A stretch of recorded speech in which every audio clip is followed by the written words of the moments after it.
예배를 사모하는 마음으로 새벽을 깨워 예배 자리에 나오신 여러분들을 환영하고 축복합니다. 이 시간 말씀을 통하여 하나님의 사랑을 누리며 하나님의 은혜를 경험하는 귀한 시간이 되시길 간절히 소원합니다. 오늘 말씀은 이스라엘의 사사로서 일평생을 충성스럽게 헌신했던 사무엘이 이제 나이가 많아 머리가 휘어지고 또 노년에 이르러 사사의 자리에서 공식적으로 은퇴를 선언하는 고별 설교의 전반부입니다. 이제 이스라엘은 수백 년간 이어져 온 사사시대가 종결이 되고 백성들이 그토록 원했던 눈에 보이는 인간왕이 통치하는 왕정시대라는 새로운 막을 올리게 되었습니다. 사무엘은 본격적인 설교를 시작하기에 앞서 온 이스라엘 백성들과 새롭게 세워진 사울왕 앞에서 자신의 지난 통치 생활을 돌아보며 당당하게 청렴성을 선포하고 있습니다. 3절 말씀에 보면 사무엘은 세 가지 조건을 제시하며 자신을 변호하고 있는데요. 3절 말씀입니다. 내가 여기 있나니 여호와 앞과 그의 기름 부음을 받은 자 앞에서 내게 대하여 증언하라. 내가 누구의 소를 빼앗았느냐, 누구의 나귀를 빼앗았느냐, 누구를 속였느냐, 누구를 압제하였느냐, 내 눈을 흐리게 하는 뇌물을 누구의 손에서 받았느냐, 그리하였으면 내가 그것을 너희에게 갚으리라 하니. 이에 온 백성들은 한 목소리로 이렇게 고백합니다. 4절 말씀입니다. 그들이 이르되 당신이 우리를 속이지 아니하였고 압제하지 아니하였고 누구의 손에서든지 아무것도 빼앗은 것이 없나이다 하니라. 사무엘은 권력을 쥐고 있던 지도자였음에도 불구하고 백성들 위에 군림하지 않았고 단 한 번도 사리사욕을 채우지 않았습니다. 하나님도 백성도 모두 인정할 수밖에 없었던 일평생 하나님 앞에서 부끄러움 없이 신실하게 행했던 거룩한 지도자의 아름답고 당당한 퇴장의 모습입니다. 사무엘이 이처럼 사사직에서 은퇴를 하며 백성들 앞에 자신의 청렴함을 공인받은 목적은 단순히 자기 자랑을 하거나 명예를 높이기 위함이 아니었습니다. 이제 눈에 보이는 인간 왕의 통치를 받기 시작하며 들떠있는 이스라엘 백성들을 향해 이스라엘의 진짜 왕, 역사의 진짜 주관자가 누구이신가를 각인시키기 위한 대화였습니다.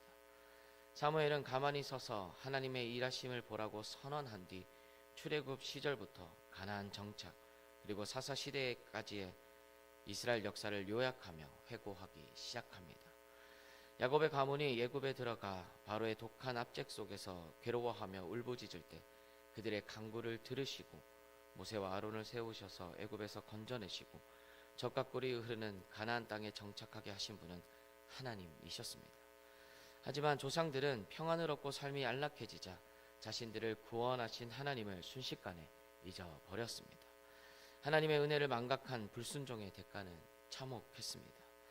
하나님께서는 그들을 징계하시기 위해 가나안 하솔 군사령관 시스라의 손과 블레셋과 모압 왕의 손에 넘기셔서 압제를 당하게 하셨습니다. 백성들이 고통 속에서 견디지 못해 다시 여호와께 부르짖으며 우리가 여호와를 버리고 바알과 아스다롯을 섬김으로 범죄하였나이다 라고 죄를 자백했습니다. 그때마다 하나님께서는 변함없는 사랑과 신실하셨던 왕으로서 여룹바알과 입다와 사무엘 같은 사사들을 끊임없이 보내셔서 원수의 손에서 그들을 안전하게 건져내셨습니다. 이스라엘의 역사는 단 한 번도 하나님이 그들을 버리신 적이 없으며 오직 하나님만이 그들의 유일한 구원자이자 참된 왕이심을 생생하게 증명하는 역사입니다. 그런데 이스라엘 백성들은 암몬 왕이 쳐들어오는 위기 앞에 직면하자 하나님의 신실하신 보호하심을 신뢰하지 못했습니다. 여호와 하나님께서 엄연히 그들의 왕이심에도 불구하고 안 되겠습니다. 우리에게도 이방 나라들처럼 우리를 대신해 싸워줄 강력한 인간왕이 있어야 되겠습니다. 라면서 인간왕을 요구했습니다. 만왕의 왕이신 하나님의 주권을 업신여기고 배반한 배은망덕한 죄를 저지른 것입니다. 그럼 우리의 삶의 고백은 어떻습니까? 우리 역시 인생의 수많은 위기와 고비 때마다 도우시고 건져내시는 하나님의 신실한 은혜의 역사를 가지고 있습니다.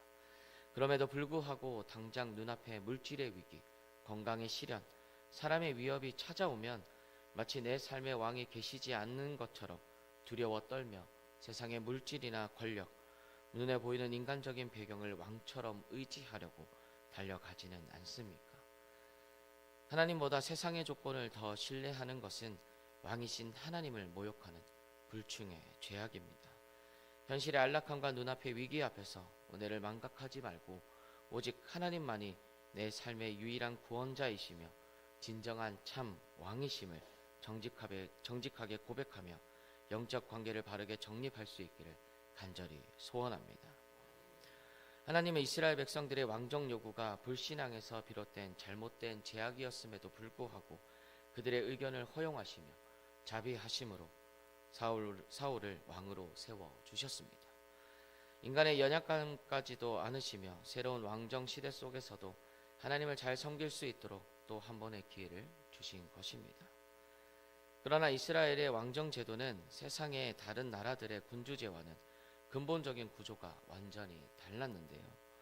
이방 나라의 왕들은 자신이 무소불위의 권력을 쥐고 최종 결정권자가 되어 백성들을 억누르지만 이스라엘의 인간 왕은 만왕의 왕이신 하나님의 율법과 말씀 아래에서 통치해야 하는 대리 통치자에 불과했습니다. 인간왕 위에 진짜 왕이신 하나님이 다스리시는 독특한 체제였습니다. 그렇기 때문에 사무엘은 새로운 왕정과 새 시대를 시작하며 흥분과 기쁨에 들떠 있는 백성들과 사울 왕을 향해 이렇게 이야기합니다. 14절에서 15절 말씀입니다. 너희가 만일 여호와를 경외하며 그를 섬기며 그의 목소리를 듣고 여호와의 명령을 거역하지 아니하며 또 너희와 너희를 다스리는 왕이 너희 하나님 여호와를 따르면 좋겠지만은 너희가 만일 여호와의 목소리를 듣지 아니하고 여호와의 명령을 거역하면 여호와의 손이 너희의 조상들을 치신 것 같이 너희를 치실 것이라. 새로운 시대의 성공과 실패, 형통과 몰락을 결정하는 것은 강력한 군사력이나 인간 왕의 탁월한 지혜가 아닙니다. 오직 하나님의 말씀에 순종하느냐 불순종하느냐의 모든 것이 달려 있습니다. 아무리 눈에 보이는 훌륭한 왕이 세워졌을지라도 백성과 왕이 다 함께 완왕의 왕이신 하나님의 목소리를 듣지 않고 그 명령을 거역한다면 과거 조상들이 광야와 사사시대에 경험했던 하나님의 두려운 징계의 손길이 그들을 쳐서 멸하게 하실 것이라는 엄중한 신앙의 원칙이었습니다. 왕정 제도가 실행된 이후 이스라엘 공동체의 안위와 형통함이 전적으로 순종 여부에 달려 있었던 것처럼 오늘을 살아가는 성도들의 삶의 형통함 역시 오직 왕이신 하나님을 향한 순종에 달려 있습니다. 세상의 대단한 무기나 넉넉한 재물이 나를 지켜주는 안전보장책이 될 수는 없습니다. 하나님의 말씀을 가볍게 여기고 업신여기며 내 고집대로 불순종의 길을 걷는 자의 안락함은 절대로 오래가지 못하고 결국 망하게 됩니다. 우리는 무슨 일을 결정하든지 내 지혜와 지식을 신뢰하기보다 위에 계신 최종 결정권자이신 하나님께 무릎을 꿇고 여쭈어야 합니다. 그리고 주님이 말씀하실 때 내 생각과 맞지 않더라도 온전히 순종하는 지혜로운 여러분들이 되시길 간절히 소원합니다. 사무엘은 자신의 기득권과 권력에 연연하지 않고 아름답게 은퇴하며 일평생 이스라엘을 신실하게 인도하셨던 참된 왕 여호와 하나님을 바라보도록 인도했습니다. 인생을 살아가는 수많은 사람들은 세상에서 고난과 시련 없이 그저 내 뜻대로 안락하게 사는 것을 인생 최고의 가치로 여기며 살아갑니다. 그러나 구원을 받은 하나님 나라의 언약 백성인 우리에게는 여호와 하나님만을 내 삶의 유일하고 진정한 참 왕으로 인정을 하고 그분의 말씀에 온 마음을 다해 순종하는 것이 가장 큰 가치이자 유일한 축복의 비결입니다. 인간왕 사울 위에서 만물을 다스리시는 분이 바로 우리가 믿는 하나님이십니다. 비록 세상에서는 믿음과 순종을 지키기 위해 때로는 손해를 보고 고난을 당할지라도 끝까지 신실하신 하나님의 통치를 기뻐하며 말씀에 순종할 때 하나님께서는 세상을 이길 힘을 공급하시고 우리를 영원한 승리와 영광의 자리로 인도해 주실 것입니다. 이 시간 내 생각과 고집, 세상의 헛된 우상들을 왕의 보좌에서 모두 내려놓을 수 있기를 바랍니다.